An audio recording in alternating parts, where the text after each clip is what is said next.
ច្រើនពលគ្រូថ្មមកថតដូរនិយាយអំពីការប្រើប្រាស់ comment type មុនចូលទៅការប្រើប្រាស់ comment type ទីមួយថ្ម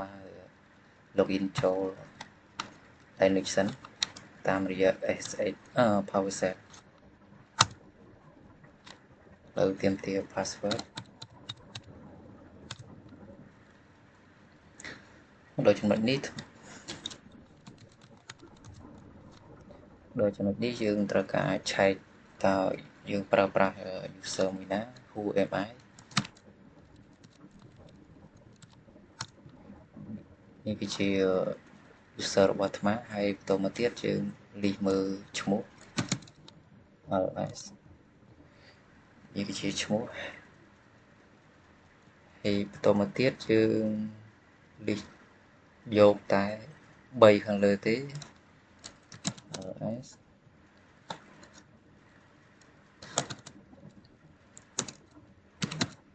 ហើយយើង add line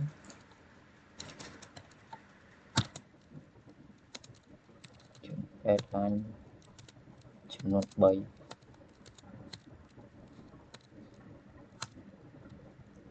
វាមានចំនួន3ហើយ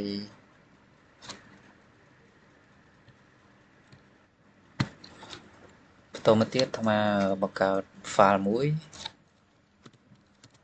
vim testings.txt ហើយបន្តមកទៀតបន្តបង្កើតនៅ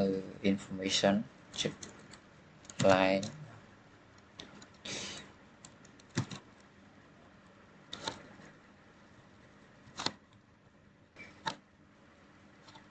ដែលមានឈ្មោះថា line 1 2 line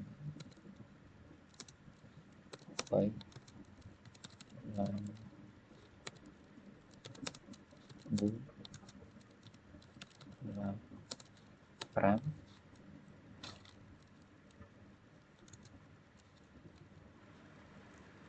ហើយយើងធ្វើការ save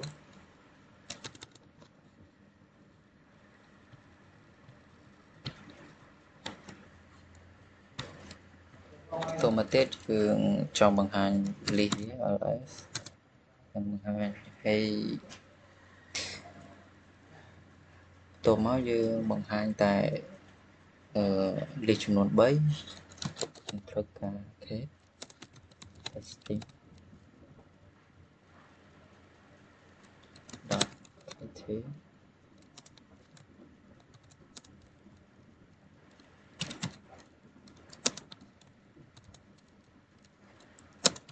យើងយកវាតែចំនួន3ជួរ3 line